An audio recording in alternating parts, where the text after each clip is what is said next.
Shalom, my friend. Most people aren't waiting for God. God is waiting for them to stop asking Him to bless assignments He never gave them. You heard me correctly. Right now, in this moment, millions of people are praying for provision, begging for breakthrough, demanding that heaven finance dreams that originated in boardrooms, not in divine instruction. And they wonder why their prayers feel like they're bouncing off the ceiling. I'm Rabbi Shimon, and today we're going to perform spiritual surgery on one of the most dangerous delusions of modern life, the belief that God is obligated to fund your fantasies simply because you've labeled them as faithful. This isn't about crushing dreams. This is about distinguishing between what God assigns and what you've assigned to yourself. Because here's the truth that will either liberate you or devastate you. Heaven does not invest in ego projects. You want to know why your business isn't growing,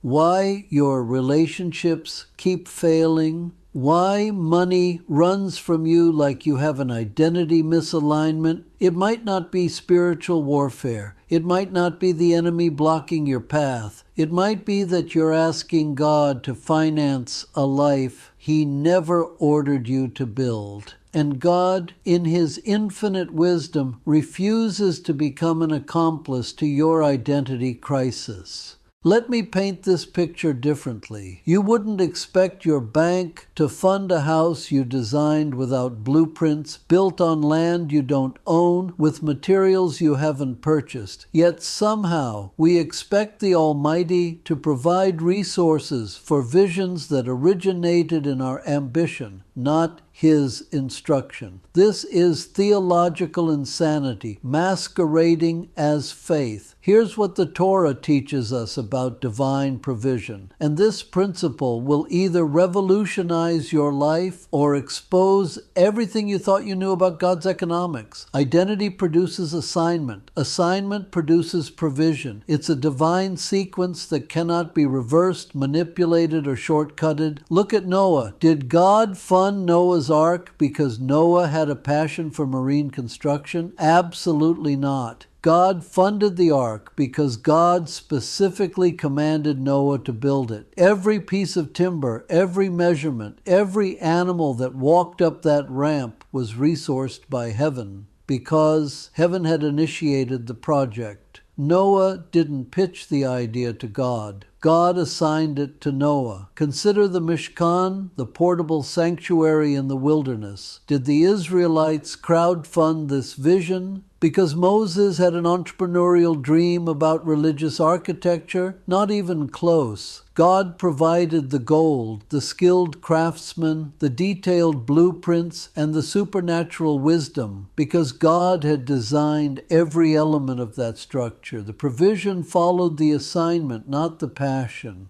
When Israel wandered in the wilderness for 40 years, did God provide manna because they had decided to become desert nomads, pursuing their authentic selves? Never. God fed them because God had led them there. He resourced their journey because He had initiated their path. The moment they tried to gather more than He provided or store it against His instruction, it rotted. God's provision has built-in boundaries that protect us from our own greed and redirect us toward His purpose. This is the foundational principle that will either free you from financial struggle or expose why you've been struggling. God does not resource what He didn't initiate. Heaven's economy operates on assignment, not ambition. Divine provision follows divine instruction, not human inspiration. But here's where modern culture has poisoned our understanding of calling. We live in a generation that worships the phrase Follow your dreams, as if it were carved into stone tablets on Mount Sinai. But Torah doesn't say follow your dreams. Torah says follow your instruction. Dreams without assignment create financial exhaustion, endless struggle, spiritual contradiction, emotional disappointment, and identity confusion that keeps you running in circles while wondering why God seems absent from your efforts. Let me be surgically precise here. Your passion is not your calling. Your talent is not your assignment. Your ability to do something doesn't mean heaven has authorized you to build your life around it. I can sing in the shower, but that doesn't make me the next King David. You can code software, but that doesn't mean God has called you to launch the next tech startup. There's a massive difference between what you can do and what you're assigned to do. This confusion has created a generation of people exhausted from trying to force God's blessing on projects He never blessed, relationships He never endorsed, and identities He never designed. They're spiritually bankrupt because they've been investing in ventures that heaven considers unauthorized. So how do you know when you're operating outside of divine assignment? Let me give you 3 signs that will expose whether you're building with God or building despite God. Each of these should feel like a diagnostic tool that cuts through the spiritual noise and reveals where you actually stand. First sign, provision requires persuasion. When you have to force money, manipulate doors, and convince people to support your vision, you're probably operating outside of assignment. God's projects attract their own resources. When heaven authorizes something, the funding, the people, and the opportunities recognize the assignment before you even ask. You shouldn't have to beg for resources for something God initiated. Divine assignments carry divine magnetism. Think about this practically. If you're constantly chasing investors, begging for loans, manipulating people into supporting your vision, or exhausting yourself trying to generate resources, you might be trying to fund something that was never supposed to exist. God's projects don't require you to become a professional beggar. They require you to become a faithful steward of what He's already provided. Second sign, your peace leaves before you even start. Assignment comes with clarity, but ambition comes with anxiety. When God gives you an assignment, there's a supernatural peace that accompanies the instruction, even when the task seems impossible. But when you're operating from ambition, anxiety is your constant companion. You can't sleep because you're constantly strategizing. You can't rest because you're always calculating. You can't enjoy the present because you're obsessing about a future that might not even be yours to create. This is the difference between being called and being driven. Called people have peace in the process because they know who authorized the project. Driven people have anxiety in the process because they're trying to create something without divine backing. If your dreams give you insomnia, they might not be from God. If your goals create more stress than faith, you might be building outside of assignment. Third sign, you're more in love with the identity than the impact. This is the most dangerous sign because it's the most subtle. When your project serves your ego more than God's purpose, heaven stays silent. If you're more excited about being called an entrepreneur than you are about solving the problem your business claims to address, you're operating from identity instead of assignment. If you're more thrilled about the title than you are about the responsibility, you've confused calling with branding. God assigns people to solve problems, not to collect titles. He calls people to create impact, not to curate images. If your assignment is more about how people see you than how people are served by you, you're building a monument to yourself, not a ministry for others. Let me tell you the story of Jonah because it perfectly illustrates what happens when someone tries to get God to finance the wrong direction. Jonah was a prophet, which means he had a legitimate calling and a genuine relationship with God. But when God assigned him to go to Nineveh, Jonah decided to go to Tarshish instead. He had his own plan, his own direction, his own version of what his prophetic calling should look like. Here's what's fascinating. God financed the storm, not Jonah's ambition. The wind, the waves, the great fish, all of that was resourced by heaven to redirect Jonah back to his actual assignment. God invested supernatural power to stop Jonah from succeeding in the wrong direction. Sometimes what you think is spiritual warfare against your dreams is actually God protecting you from building a life he never designed. The punchline of Jonah's story is this: God won't pay for your escape, but he'll pay for your obedience. Heaven will resource what redirects you toward assignment, even when that redirection feels like destruction. Sometimes the greatest mercy God can show you is to let your unauthorized projects fail before you waste your entire life building them. This brings us to the critical question: how do you discern your actual assignment? How do you distinguish between what God has given you and what you've given yourself? Let me provide you with 7 diagnostic questions that will function like spiritual surgery, cutting through the confusion and exposing what's actually authorized by heaven. First question: what problem does my life naturally solve? Assignment is always connected to solution. God doesn't call people to create problems. He calls people to solve them. Look at your life experience, your natural abilities, your learned skills, and ask yourself what problem the combination of these elements naturally addresses. Your assignment is probably connected to a problem that breaks your heart or a solution that flows naturally from who you are. Second question: where does favor follow me without forcing? Divine assignment carries divine favor, and divine favor doesn't require manipulation. Where do doors open easily? Where do people naturally trust you? Where do resources appear without you having to beg for them? Assignment reveals itself through supernatural ease, not exhausting effort. Third question: what did God trust me with early? Look at your childhood, your teenage years, your early adult experiences. What responsibilities, opportunities, or challenges did God allow into your life before you even understood their significance? Often, assignment reveals itself through early exposure to the very thing you're called to steward later. Fourth question: what grows when I commit to it? Assignment has built-in multiplication. When you commit to what God has called you to do, it expands. Not always quickly, not always in ways you expect, but assignment grows under commitment. Ambition often shrinks under pressure, but assignment flourishes under faithfulness. Fifth question: who confirms my fruit?